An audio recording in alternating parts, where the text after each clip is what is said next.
Dans le cadre des textes favoris des invités de l'Institut d'études anciennes et médiévales, voici Fotis Ionatos, compositeur et interprète.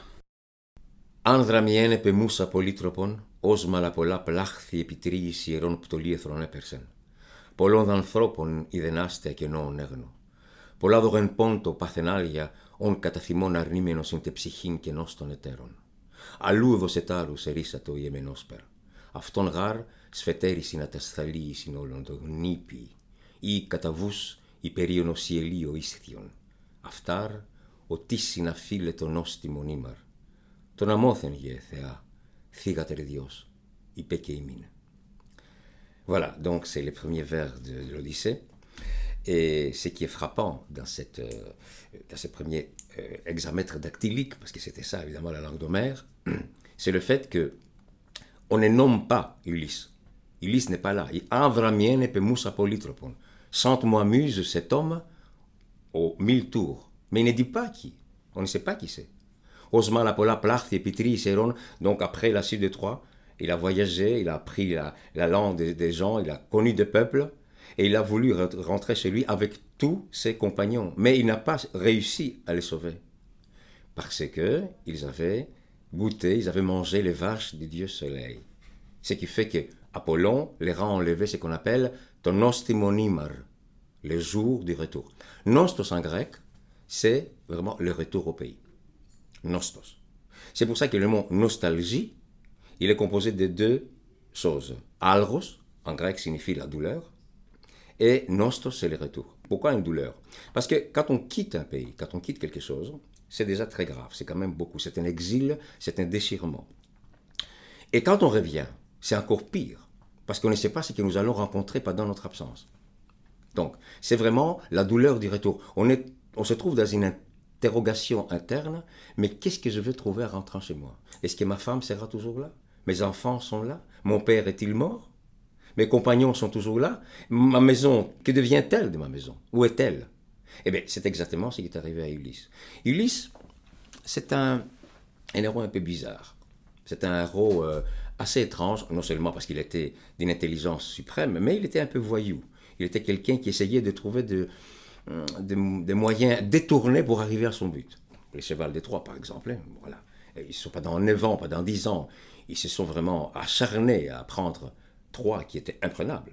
Hein, parce que la cité de Priam, c'était imprenable. Et alors, c'est avec cette astuce du cheval de Troie, d'ailleurs qui est racontée dans l'Odyssée, et pas racontée dans l'Iliade, parce que dans l'Iliade, en réalité, ce n'est que l'épisode de la colère d'Achille. Minin aidethea piliadio Achillios. Chante-nous muse la colère d'Achille qui tatati tatata. Vous connaissez. N'oublions pas une chose, qu'il faut transposer toujours ce que Homère a dit à notre vie actuelle.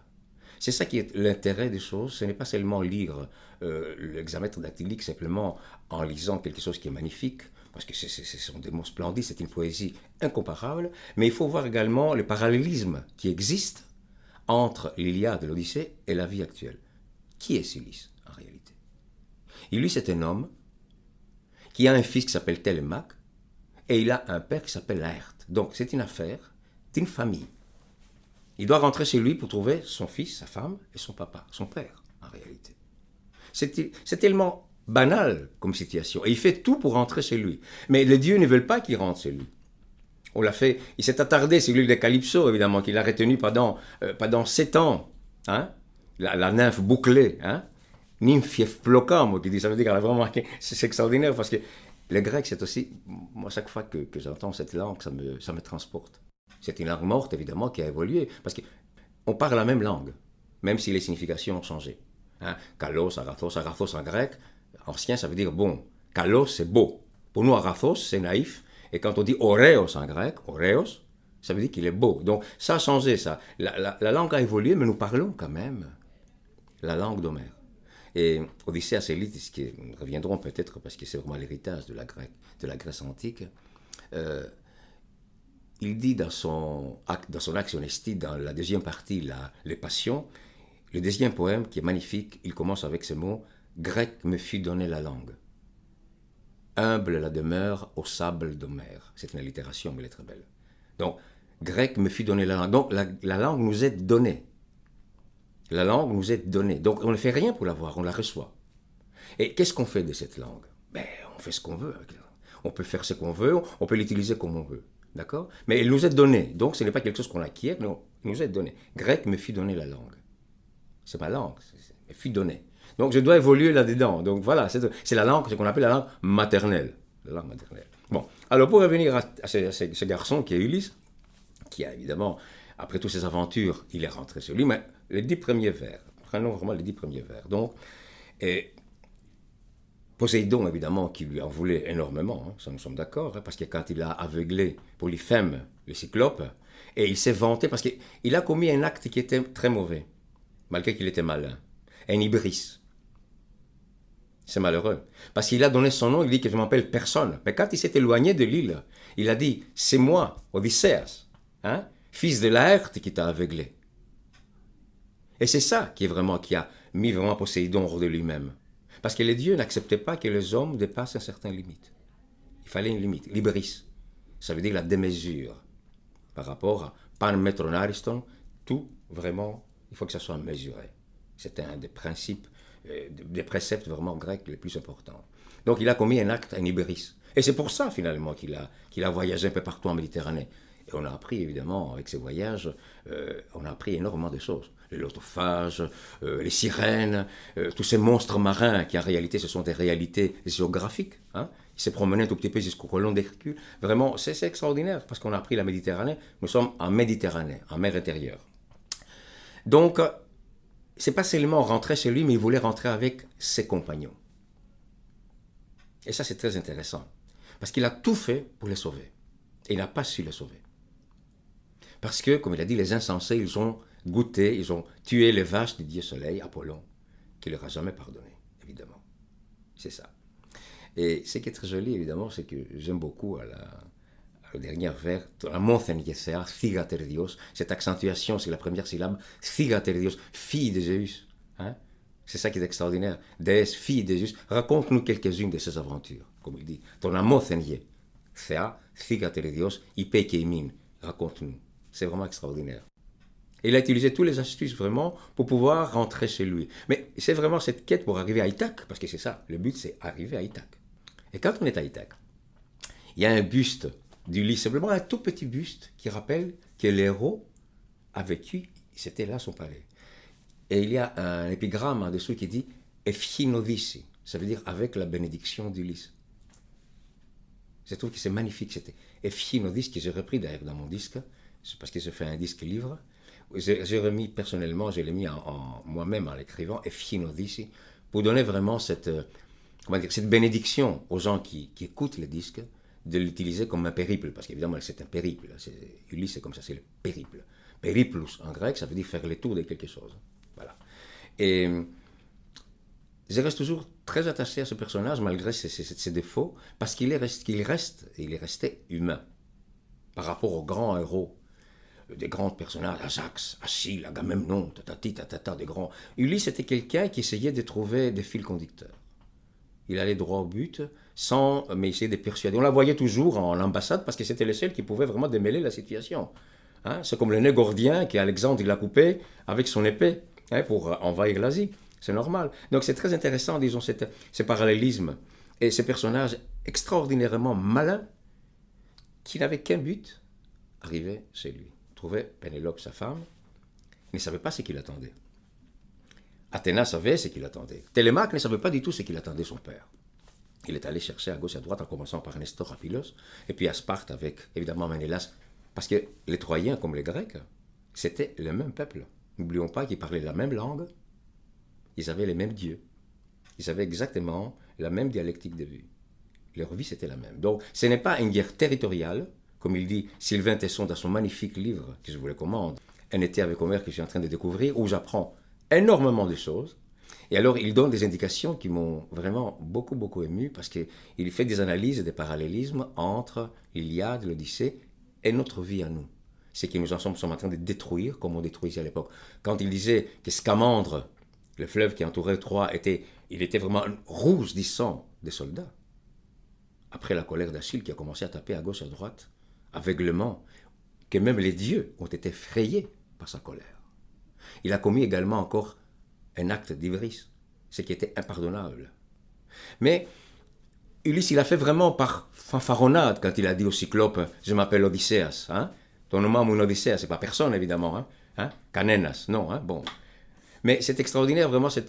Mais il n'a pas compris et il n'a pas vraiment mesuré, à ce moment-là, vraiment l'hiatus qui le séparerait de son île. C'est un éternel retour, c'est le nostos. Le nostos, ça me touche aussi parce que je suis grec.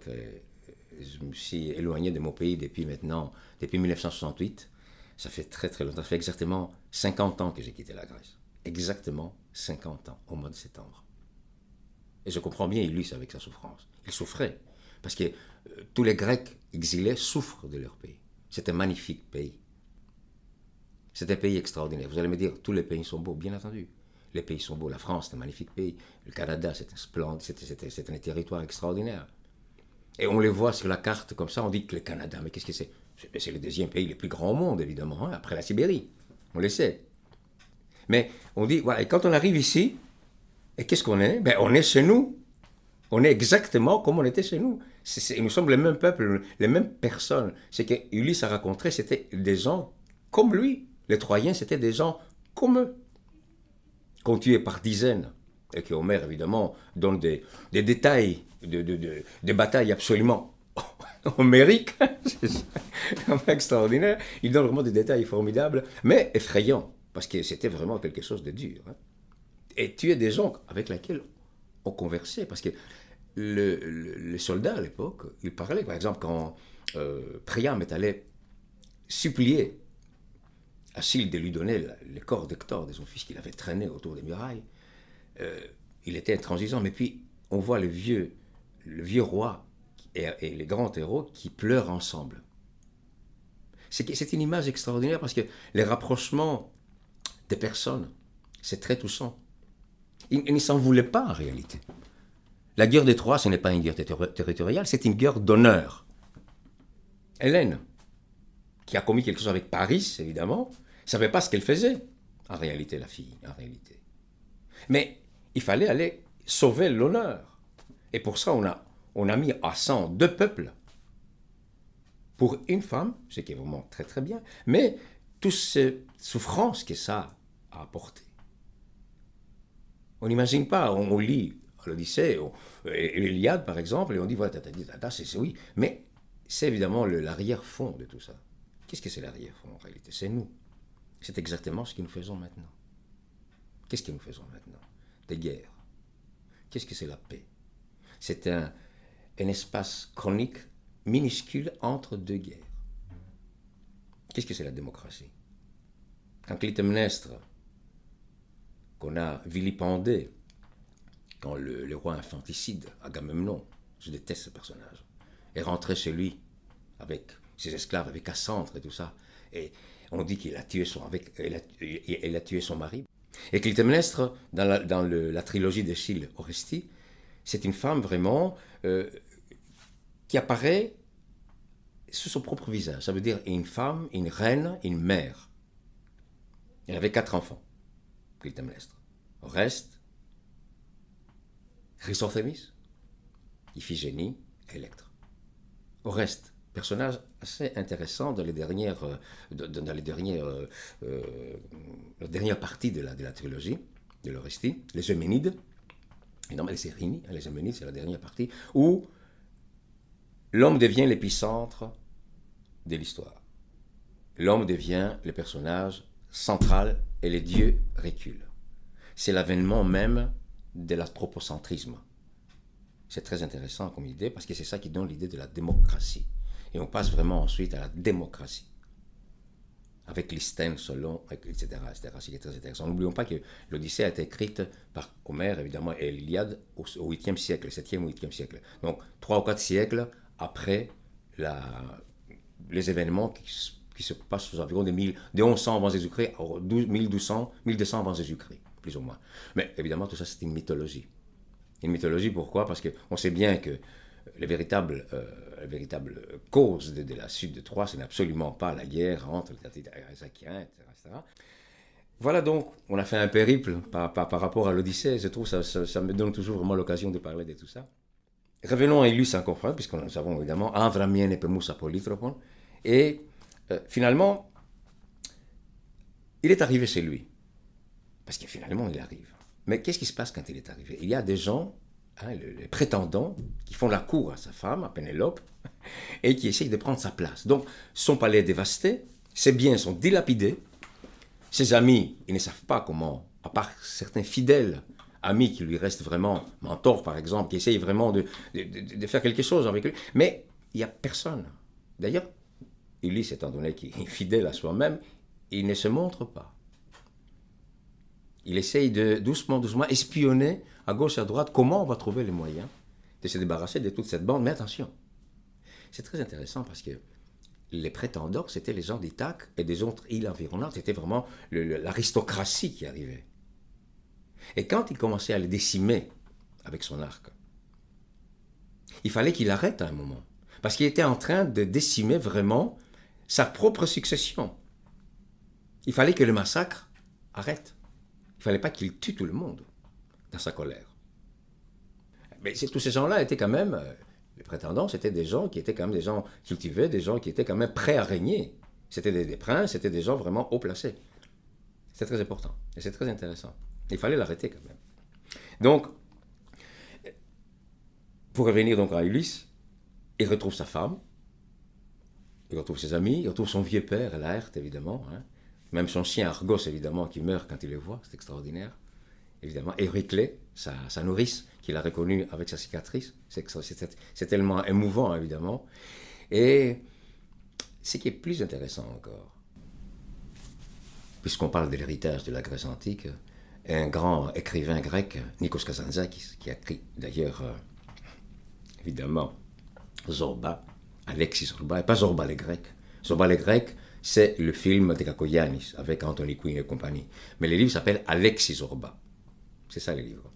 Il a écrit une suite à l'Odyssée par après, avec une trentaine, évidemment, c'est pas comme des milliers de vers, où Ulysse, étant à Ithaque, il commence à s'ennuyer vraiment. Et il repart. Il recommence l'aventure parce que l'homme ne pouvait plus rester. Il était tellement habitué, après 20 ans d'absence, il ne savait plus quoi faire. Et il meurt à un endroit où les hommes n'ont jamais vu la mer. C'est là où Ulysse meurt. Il meurt à un endroit où les hommes ne connaissent pas la mer. Et ça, je trouve que c'est quelque chose d'extraordinaire pour un homme qui était marin, d'aller vers un peuple qui ne connaît pas la mer.